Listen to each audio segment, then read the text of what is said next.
Danny Haiphong, ele é apresentador no YouTube. Ele é um analista.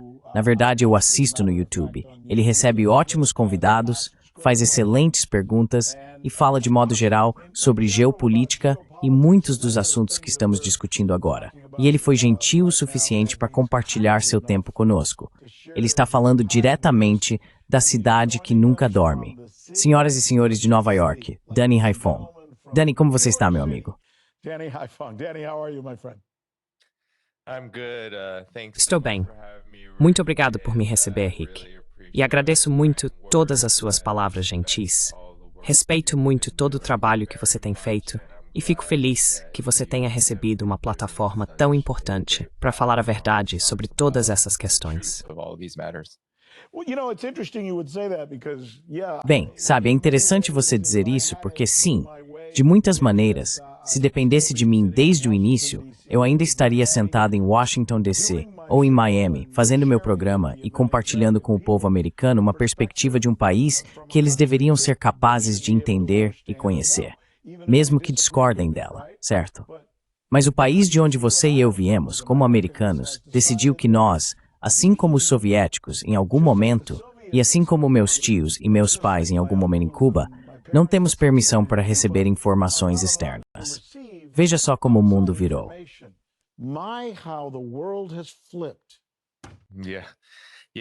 Sim, esse é o período em que estamos vivendo, Rick. Existe uma campanha de censura total para silenciar a verdade, especialmente sobre o Império, porque o Império está realmente em declínio. Então, o que você acha dessa coisa que o Trump acabou de fazer? Quer dizer, você ouviu o que o Ritter disse e ouviu o que o Mearsheimer disse. A ideia de que, pelo visto, os sentimentos dele foram feridos, ou ele não gostou das palavras que o Medvedev usou, ou seja lá o que for, e então ele decide enviar 2 submarinos nucleares para a costa da Rússia. O que você acha disso?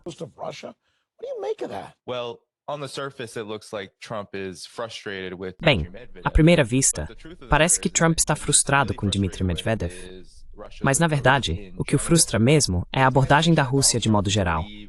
Na minha avaliação, Donald Trump acreditava que, ao assumir o cargo, conseguiria sentar com seus colegas russos e, basicamente, dar a eles um ultimato silencioso, que seria: aceitem um cessar-fogo, parem essa guerra porque eu estou mandando. Mas a Rússia e Vladimir Putin não fizeram nada disso. Eles não tinham absolutamente nenhuma intenção de resolver esse conflito em termos ditados pelos Estados Unidos. E é por isso que vimos, durante o processo inicial de negociação, que nenhum progresso foi feito. Os Estados Unidos nem sequer enviaram qualquer tipo de proposta à Rússia que envolvesse um acordo de paz.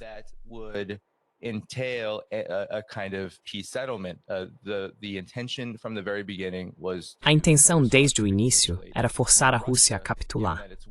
E a Rússia, considerando que está vencendo a guerra, jamais faria tal coisa.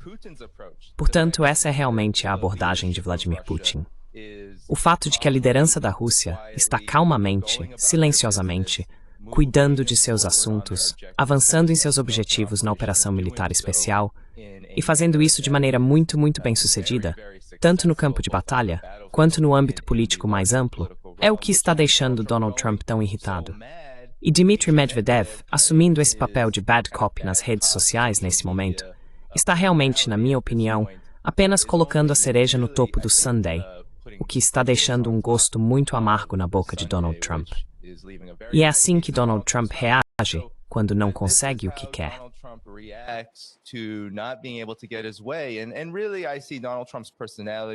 E, na verdade, vejo a personalidade de Donald Trump como um dos reflexos mais puros de como os Estados Unidos, como hegemonia e como império, realmente se sentem em relação à situação envolvendo Rússia e Ucrânia. Os líderes, os governantes desse sistema, parecem não conseguir aceitar o fato de que não vão conseguir o que querem em relação à Ucrânia, e ao mesmo tempo não conseguem se desvincular dessa guerra por procuração perdida que eles mesmos iniciaram. Assim, o fato de Donald Trump ter enviado submarinos nucleares para a Ucrânia é mais uma vez um reflexo de como os Estados Unidos têm a guerra nuclear em mente. O próprio Donald Trump disse: estamos preparados para a guerra nuclear. A verdade é que, na realidade, os Estados Unidos não estão preparados para uma guerra nuclear. Porque ninguém está. Pois uma guerra nuclear, como a Rússia afirmou recentemente, por meio de declarações de Dmitry Peskov, seria uma derrota para todos.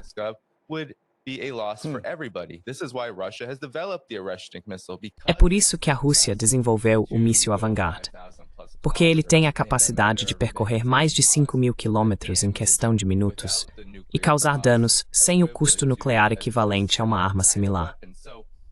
A Rússia está se preparando para uma guerra longa. Está se preparando para uma guerra sangrenta. Já tem sido assim, especialmente para o lado ucraniano. Mas a Rússia, desde o início, tem se preparado para uma guerra com a OTAN. É assim que enxerga a Ucrânia. O governo Trump não é ninguém. Donald Trump não enganou Putin. E não engana ninguém, nem disse isso.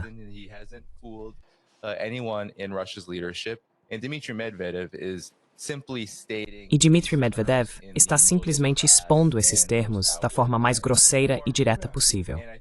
Acho que a declaração mais importante é que a Rússia não é Israel. A Rússia não é o Irã. Ela não vai simplesmente negociar por negociar. E não vai fazer tudo o que os Estados Unidos mandarem. Embora eu diria que o Irã também não faz isso. O Irã, no entanto, vê as negociações como algo muito importante, porque precisa que as sanções sejam suspensas. Mas a Rússia não está nessa posição, porque as sanções, na verdade, não estão tendo muito impacto. A situação é muito sombria.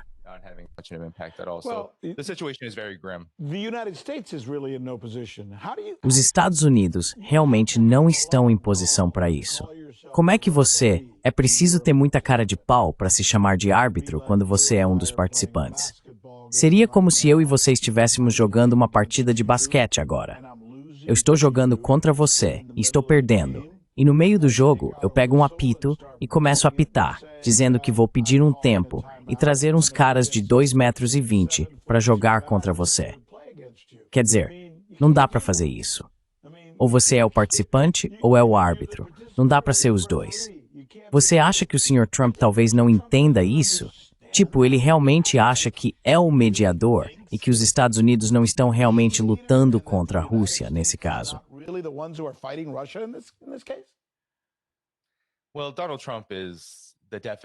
Bem, Donald Trump é a definição de um narcisista. E Donald Trump nem sequer... Eu nem negaria o fato de que ele tem uma autoestima muito elevada. Uma coisa que ele provavelmente negaria, porém, é que esse narcisismo muitas vezes assume uma forma bastante infantil. E isso não é um ataque pessoal, porque os liberais, os democratas, eles adoram questões de saúde mental. Eles adoram ataques pessoais ao Donald Trump. E isso é apenas uma observação baseada em como ele realmente se comporta em resposta e em conexão com as políticas que ele adota. Então, é simplesmente uma observação.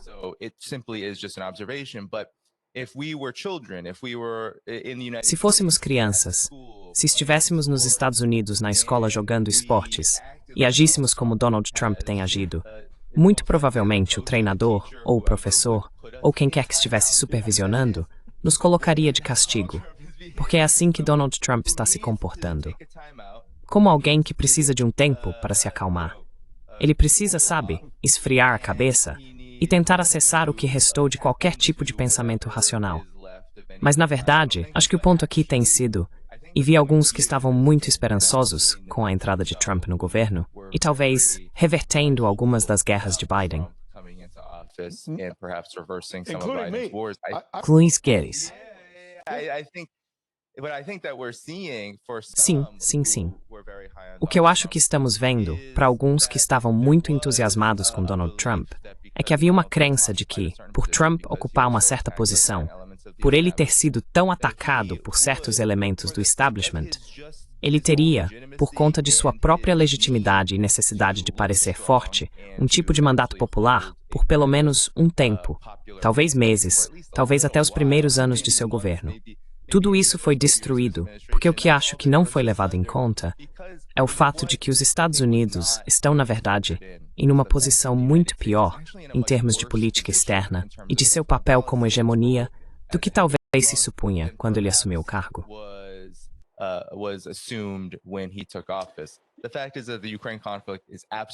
O fato é que o conflito na Ucrânia está completamente estagnado. A situação na Ásia Ocidental está fora de controle.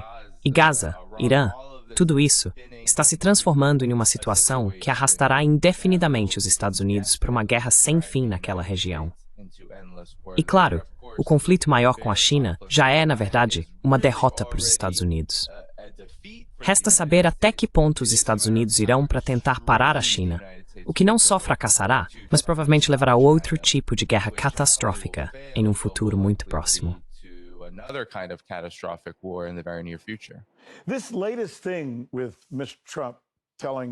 Essa última coisa do Sr. Trump, dizendo para os indianos, chineses, brasileiros, e seja lá quem mais ele incluir amanhã, imagino, que se continuarem sendo amigos da Rússia, pareço até estar falando de alguém no ensino médio aqui, se continuarem sendo amigos da Rússia, então podem esquecer de ser amigos dos Estados Unidos, e os Estados Unidos vão puni-los e deixar de ser amigos deles. Para mim, Dani, parece quase que, se eu fosse qualquer um desses 3 ou 4 países, eu diria, ei, essa garota aqui que está nos criticando no ensino médio, por que a gente não forma o nosso próprio clube?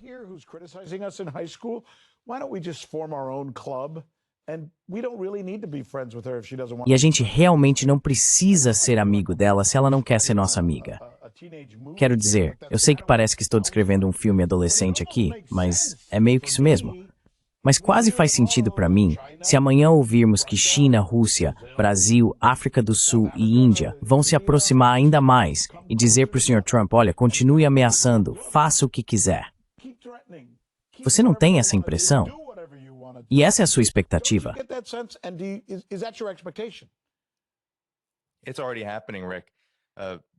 Isso já está acontecendo, Rick. Acabamos de testemunhar a cúpula do BRICS, que alguns subestimaram, achando que não iria alcançar muito, mas na verdade alcançou bastante. E muito disso se deve, em parte, às constantes ameaças de Donald Trump a todos esses países do BRICS que você mencionou, e agora a implementação de políticas desastrosas no campo econômico, como as tarifas. Recentemente, por exemplo, as tarifas sobre o Brasil fizeram com que o país redirecionasse sua lucrativa indústria cafeeira para a China. Agora, a China vai garantir esse mercado. Estive na China várias vezes nos últimos anos. Digamos que há um mercado enorme e uma demanda gigantesca por café no país. Eles adoram café, está se tornando muito mais popular do que nunca, e as marcas chinesas dominam. Mas agora, o Brasil terá prioridade nesse mercado como investidor estrangeiro.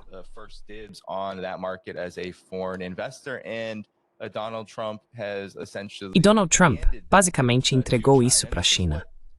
E é isso que ele continua fazendo em toda essa questão. Porque o fato é que a Índia não pode se dar ao luxo de parar de negociar petróleo com a Rússia. Seria suicídio. Já vimos com o acordo comercial da União Europeia com os Estados Unidos, que basicamente derrubar sua economia e se autodestruir em nome do GNL e do petróleo dos Estausen é suicídio absoluto. E vimos isso desde a destruição do Nord Stream até as sanções contra a Rússia, contra a Europa. E agora eles basicamente mostraram ao Sul Global, mostraram aos BRICS, exatamente por que esse modelo é um desastre. Então, os Estados Unidos, sob Donald Trump, acreditam que tarifas são uma arma econômica, semelhante à forma como as sanções são. E Donald Trump não aprendeu a lição de que as sanções contra a Rússia fracassaram.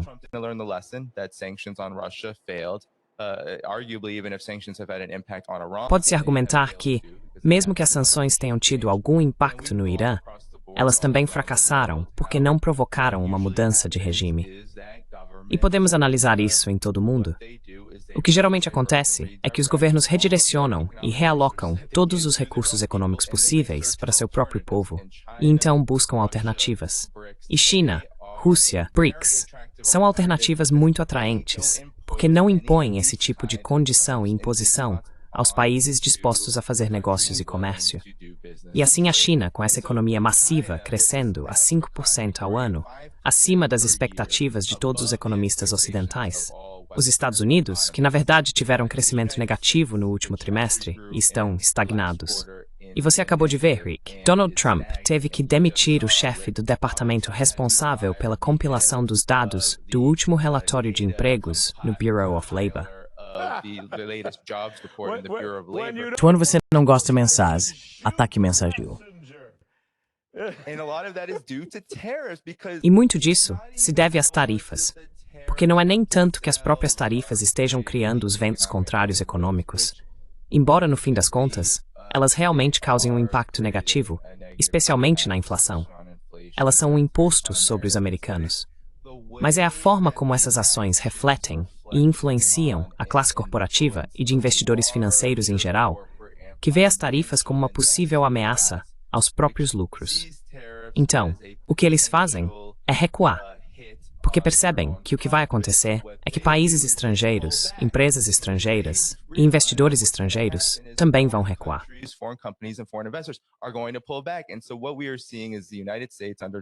E o que estamos vendo é que os Estados Unidos, sob Trump, estão levando a economia americana ainda mais para a estagnação. E isso só vai beneficiar os BRICS e, claro, Rússia, China e o emergente sul global. Então, no fim das contas, é isso que está acontecendo, certo? E isso provavelmente era inevitável desde o início, porque os Estados Unidos não vão competir de forma justa de qualquer maneira. É escolher o veneno, ou os Estados Unidos vão travar uma guerra contra esses países, ou vão travar uma guerra econômica, seja como for. Mas Donald Trump está escolhendo métodos e meios que, na verdade, aceleram esse processo, provavelmente mais rápido do que se esperava.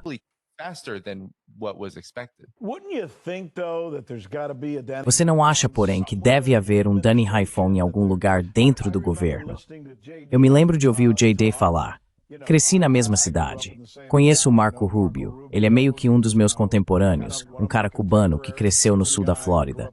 Ouvi ele no começo dizendo algumas coisas que me fizeram pensar. Olha só, finalmente alguém está falando sobre os BRICS. Alguém ao menos sabe o que são os BRICS. A maioria dos americanos nunca nem ouviu falar dos BRICS. Acham que é algo para construir casa. Ouvi, sabe, os McGregors me fazendo sentir que haveria pessoas lá que entenderiam essas coisas. Quem são essas pessoas que estão conversando com o presidente, informando o presidente? São completos idiotas? São burros? Eles não sabem nada disso que eu, você e qualquer um que saiba ler deveria saber?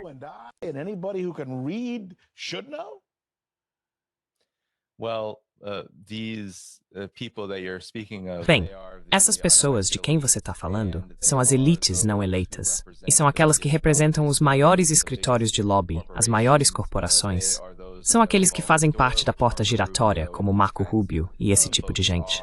Marco Rubio é um neoconservador convicto, sempre foi, e ele desempenhou um papel. Ele ensaiou, sabe, todos esses políticos são atores, e ele ensaiou muito no início do governo Trump para parecer um chamado diplomata. E agora, claro, vimos como isso deu completamente errado. Ele essencialmente nem é o chefe do Departamento de Estado, não é o secretário de Estado. Ele está apenas se passando por isso porque foi uma concessão que Donald Trump fez aos Adelsons do mundo e aos neoconservadores para avançar sua carreira e a carreira de Marco Rubio. Então essas pessoas... Ah, você esqueceu. Você esqueceu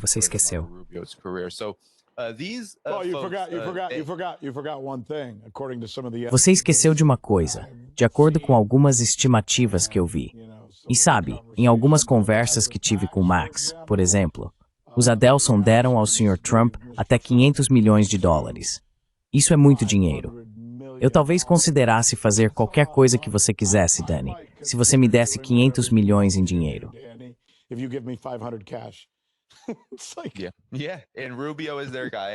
Sim, e o Rubio é o cara deles. Eles querem que o Rubio tenha uma longa carreira na política dos Estados Unidos, incluindo, possivelmente, a própria presidência, o que é um pensamento assustador. Mas é algo para o qual os americanos devem se preparar, porque vai haver uma eleição presidencial com Marco Rubio nela. Mas o ponto aqui é que eles não se importam. Não é tanto que eles não saibam, porque eles têm think tanks aos montes, que falam o tempo todo sobre jogos de guerra com a China. Eles falam sobre o custo econômico das tarifas. Eles falam sobre como os BRICS e o Sul Global estão se unindo.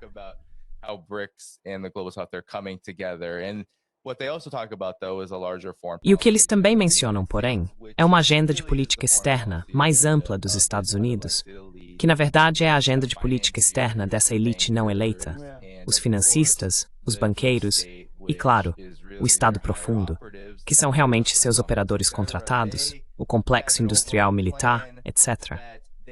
Eles têm um plano geral, do qual não podem voltar atrás, mesmo que isso tenha consequências negativas para eles mesmos. E você vê isso nas ações de Donald Trump, provocando a Rússia, certo? Algumas pessoas dizem, cutucando o urso, vendo até onde podem ir com a Rússia.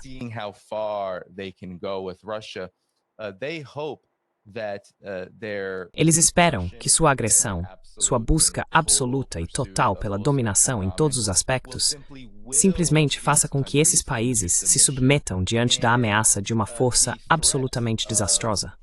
Vemos isso em Gaza, por exemplo.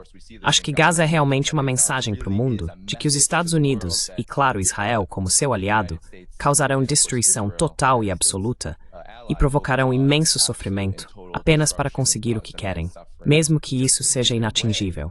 Acho que esse é o modelo. O modelo é que os Estados Unidos, como hegemonia, farão qualquer coisa para conseguir o que querem, não importa o custo. Então, para mim, não é tanto que eles sejam burros, é que eles veem qualquer outro caminho como existencial para eles.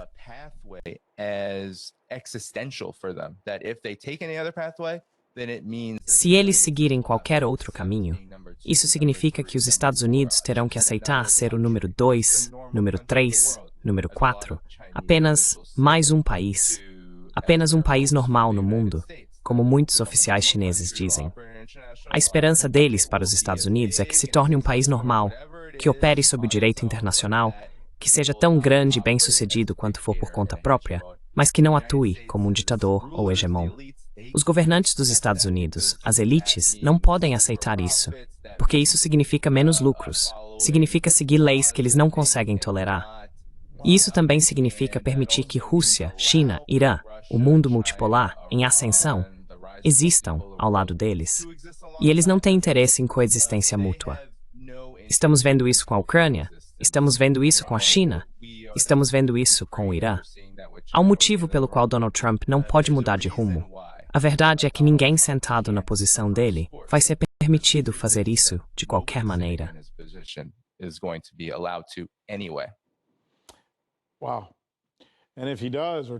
Uau! E se ele fizer isso, ou tentar, vão fazer com ele o que fizeram com JFK. Quero dizer, não seria tão absurdo pensar que algo assim seria possível. Mas o quadro que você acabou de desenhar para nós é um em que as pessoas eleitas pelos cidadãos dos Estados Unidos não têm nada a ver com a administração dos Estados Unidos. Pelo menos não em questões importantes como guerra e paz.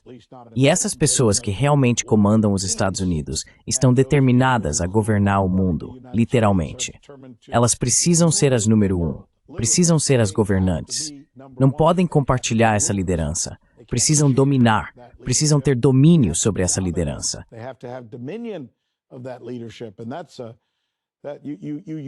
E isso você colocou de uma forma tão clara, e é difícil para mim discordar de você ao analisar as ações dos Estados Unidos nas últimas décadas. Você tem ótimas fontes e entende completamente a situação na China.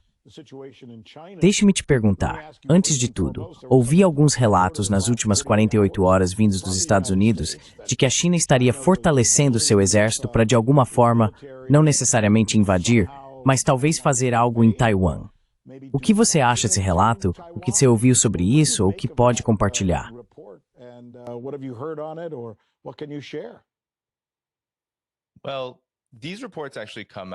Bem, esses relatos, na verdade, surgem de tempos em tempos. Eles são muito frequentes. Muitas vezes começam nas redes sociais, na verdade com pouquíssimas fontes ou evidências para sustentá-los. O fato é, porém, e a verdade é que a China está se preparando para a guerra. A China está desenvolvendo e avançando tecnologias militares muito modernas. Agora ela tem a maior marinha do mundo. Possui mísseis hipersônicos que nem conseguimos contar. Tem 600 ogivas nucleares. Tem capacidade para se defender. Mas, ao mesmo tempo, a China não mudou sua posição sobre Taiwan. Sua posição é de reunificação pacífica, em primeiro lugar, que Taiwan faz parte de uma só China, e que quaisquer tentativas de se separar da China, por forças na ilha, e claro, com o apoio dos Estados Unidos, serão respondidas.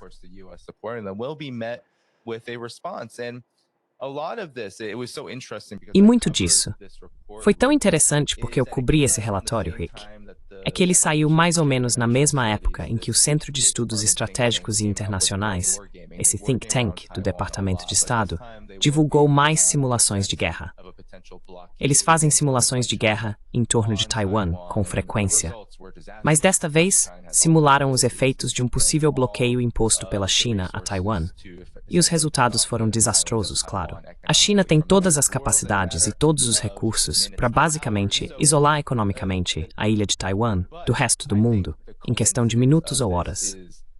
Mas acho que a coincidência aqui é que a China já demonstrou isso quando Nancy Pelosi visitou a ilha de Taiwan alguns anos atrás, e até todas essas outras visitas de autoridades dos Estados Unidos e de pessoas como Mike Pompeo, que agora está fora do governo. Toda vez que isso acontece, a China realiza exercícios militares muito intensos ao redor da ilha, simulando um bloqueio.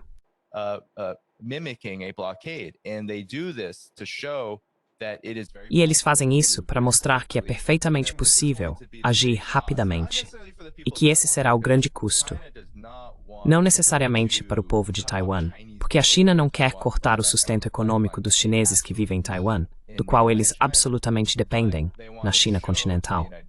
Mas eles querem mostrar aos Estados Unidos e ao resto do mundo que há consequências para quem interfere nos assuntos internos da nação chinesa.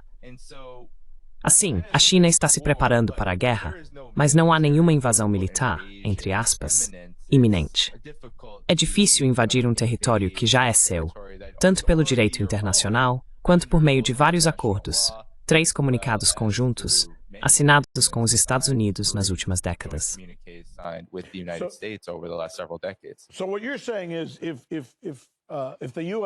Então, o que você está dizendo é que se os Estados Unidos ou a OTAN tentarem fazer em Taiwan exatamente o que os Estados Unidos e a OTAN fizeram na Ucrânia, por exemplo, basicamente tomar o controle, transformar o país em deles em termos de infraestrutura militar, economia, corrupção, seja o que for. Então, em 24 horas, a China tem um plano para essencialmente cercar, bloquear e isolar Taiwan desses agentes mal intencionados. Eu resumi bem o que você disse.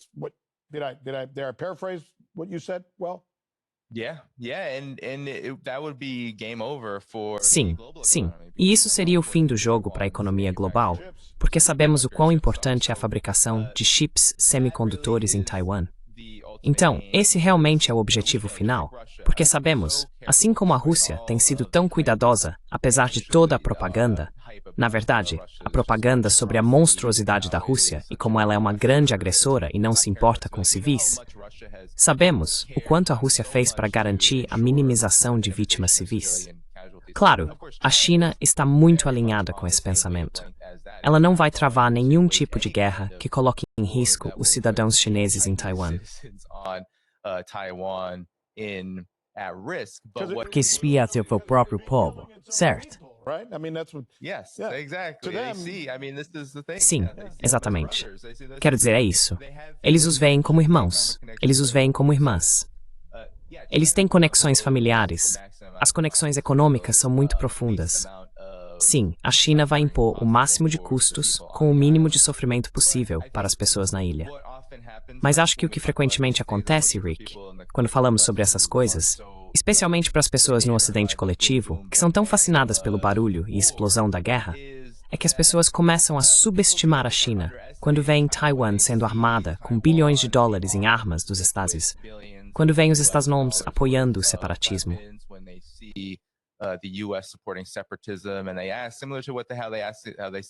E eles perguntam, de forma semelhante a como as pessoas perguntam sobre a Ucrânia.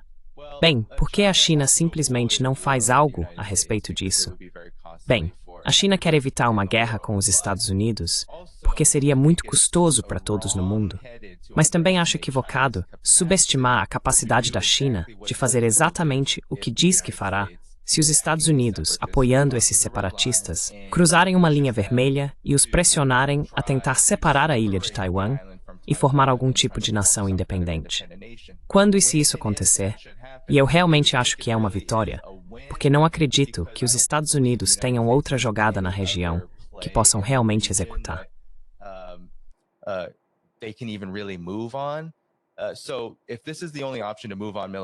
Portanto, se essa for a única opção para avançar militarmente, A China vai agir, e será de forma rápida e decisiva.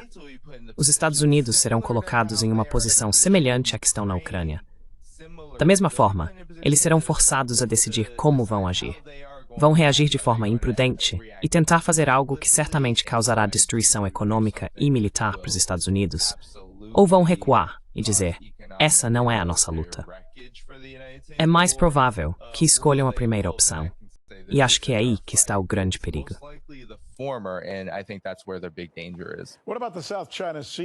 E quanto ao Mar do Sul da China e o conflito constante que vemos lá, com os Estados Unidos dizendo que a China está extrapolando em muitas daquelas ilhas e conseguindo o apoio da Malásia, do Japão e de todos aqueles outros países da região.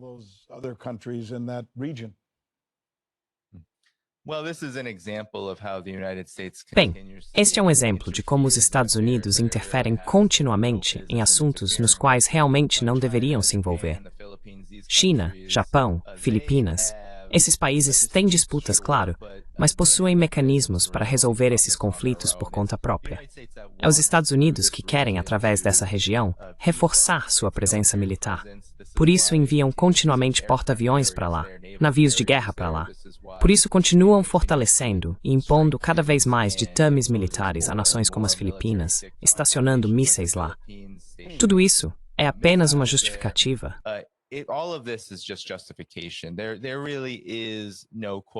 Na verdade, não existe um problema do Mar do Sul da China, além de disputas muito resolvíveis entre países como China e Vietnã, ou China e Filipinas, que poderiam ser facilmente solucionadas por meio de canais diplomáticos. É os Estados Unidos que impedem isso, e tentam atrair esses governos para o seu lado, para que estejam cada vez mais dispostos quando os Estados Unidos decidirem que é hora de um confronto militar com a China, a servir de base para isso. E isso é, na minha opinião, um grande erro de cálculo por parte dos Estados Unidos, porque eles precisam contar com países que também são muito dependentes economicamente da China. Os países da ASEAN, os países que estão em partes do Mar do Sul da China, todos realmente precisam da China para desenvolver suas próprias economias.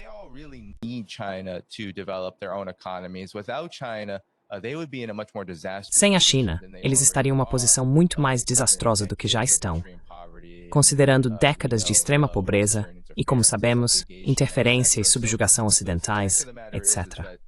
Então, o fato é que, mesmo nesta guerra comercial, Coreia do Sul, Japão e até mesmo as Filipinas se recusaram a realmente cortar os laços econômicos com a China.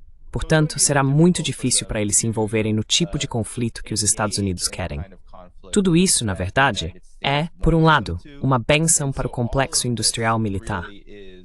Permite que os Estados Unidos continuem a empregar o que resta de sua capacidade de manufatura para essas armas nessas regiões, justificando sua produção contínua. E, claro, os contratos governamentais necessários para isso. Mas também acredito um enorme erro de cálculo por parte dos Estados Unidos, em termos de sua política externa, ao acreditar que mobilizar os chamados aliados para fazerem o que querem.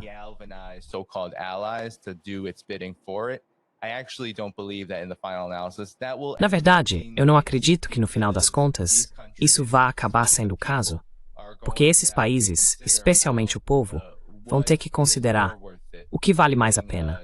Lutar uma guerra odiosa com a China, que na verdade só está semeando cada vez mais divisões, e dizendo que a China é a grande vilã aqui, depois ir para a guerra e morrer pelos Estados Unidos, ou desenvolver laços mais profundos com a China, independentemente do que você pensa sobre o sistema deles, para se tornar mais próspero.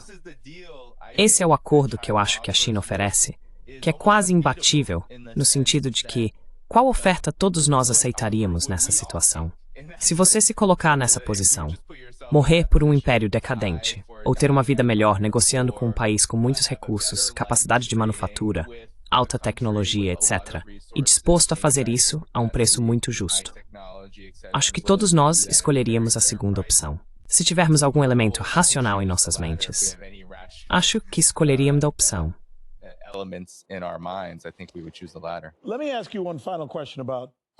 Deixe-me te fazer uma última pergunta sobre o nosso país, os Estados Unidos da América, em particular, onde você está agora, Nova York. talvez uma das partes mais esclarecidas dos Estados Unidos em termos de pessoas realmente fazendo coisas malucas, como ler livros e coisas assim. Qual é a sua percepção sobre o sentimento geral nos Estados Unidos atualmente? Você acha que as pessoas algum dia vão conseguir perceber algumas das coisas sobre as quais estamos conversando? Eu mencionei antes, por exemplo, que a maioria das pessoas nos Estados Unidos nem sabe o que é o BRICS, porque não recebem nenhuma informação da mídia. E a mídia, bem, a CNN é uma piada, obviamente.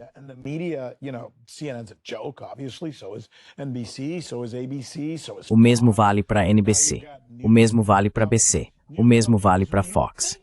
Agora surgiram novas empresas que você pensaria que tentariam criar algo diferente, como a News Nation ou a Newsmax, por exemplo. Elas são piores, quero dizer, basicamente são o centro do neoconservadorismo por lá.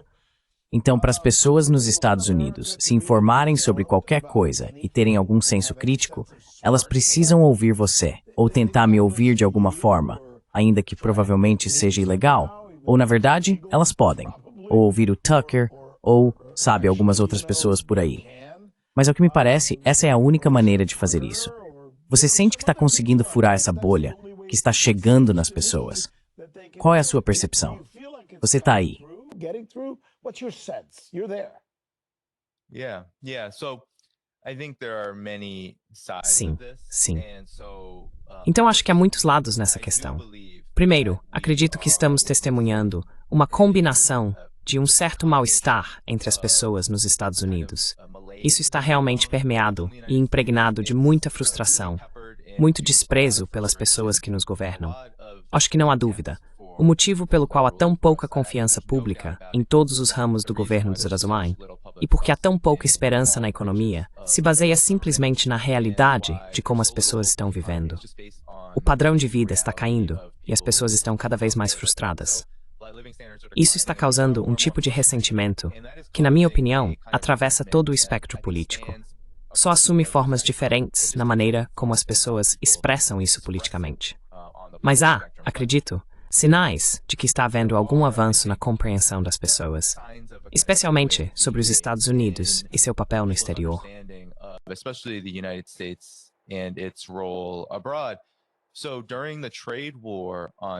Então, durante a guerra comercial com a China, quando ela foi lançada, quando Trump fez todo aquele dia da libertação em abril, o que vimos foi que quando as tarifas subiram para 145% sobre a China, e a China se recusou a ceder, onde eu moro, esse é um lugar que, mesmo sendo supostamente muito liberal e, entre aspas, progressista, digamos que há muitas pessoas aqui que simplesmente engolem propaganda anti-China e anti-Rússia. Mas quando isso começou a acontecer, quando a China demonstrou que não iria se curvar a Donald Trump e seus diktats, muitas pessoas começaram a se interessar pelo motivo disso, como eles conseguiram fazer isso.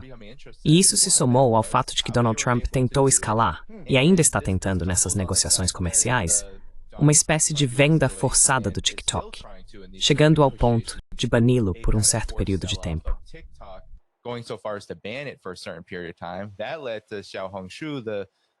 Isso levou ao Xiaohongshu, o aplicativo de mídia social chinês, explodir nos Estados Unidos. É o único aplicativo ao qual os usuários dos Estados Unidos realmente podem acessar, e as pessoas aprenderam muito sobre a China. Isso se soma à crescente consciência sobre Gaza e o papel dos Estados Unidos nos horrores absolutos que o povo palestino está sofrendo nas mãos do exército israelense apoiado pelos Estados Unidos. E claro, o conflito na Ucrânia, que, apesar do fato de que as pessoas nos Estados Unidos foram tão inundadas com propaganda anti-Rússia, que ser anti-Rússia agora é quase uma automática, não levou necessariamente a um apoio maciço ao conflito.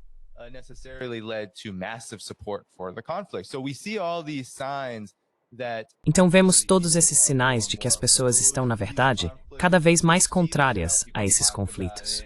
Você percebe isso na forma como as pessoas falam sobre o assunto. No entanto, é o mal-estar, a estagnação, a frustração que levam a algumas coisas. Por um lado, isso faz com que algumas pessoas se sintam mais motivadas a buscar a mídia independente. É por isso que a mídia independente está se tornando mais popular. E também leva essas pessoas a buscar algum tipo de ação, como vemos em relação à Palestina, para parar a loucura, para parar os horrores e para parar as mortes. Mas isso também pode levar, e tem levado, como já vimos, a um ressentimento e uma frustração que chegam a ser desanimadores.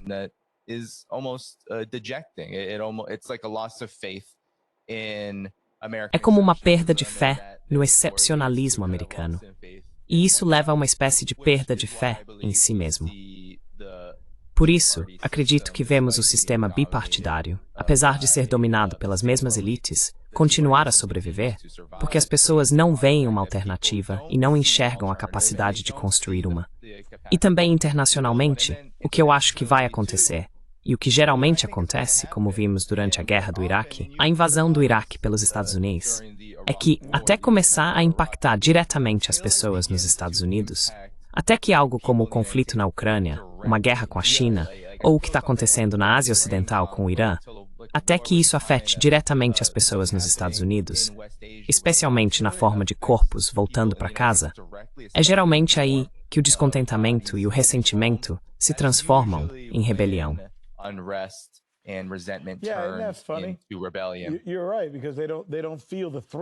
Você está certo, porque eles não sentem os 300 bilhões de dólares do dinheiro dos impostos deles, que poderiam ter sido usados para ajudar seus filhos, para criar um sistema de saúde melhor, para simplesmente oferecer atendimento médico a qualquer pessoa com menos de 65 anos, como as pessoas na Ucrânia têm, e as pessoas em Israel têm, que estão recebendo dinheiro dos contribuintes dos estados.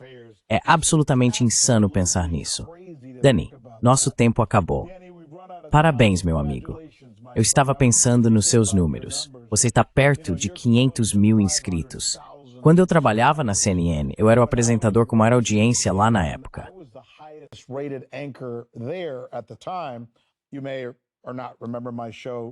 Você pode ou não se lembrar do meu programa Rick's List. E eu me lembro que era elogiado todos os dias se alcançasse 300 mil telespectadores em qualquer dia. E aqui está você. E, aliás, eles não estão conseguindo 300 mil telespectadores na CNN hoje em dia no público-alvo, e você está alcançando, regularmente, milhões de pessoas. Isso é mérito seu, meu amigo. Parabéns. Muito bem feito. É porque você fala a verdade, porque trabalha duro, porque tem um bom programa e porque conversa com pessoas inteligentes. Então, tiro o chapéu para você e muito obrigado por ter vindo e compartilhado suas ideias conosco hoje. For coming on and sharing your ideas with us today.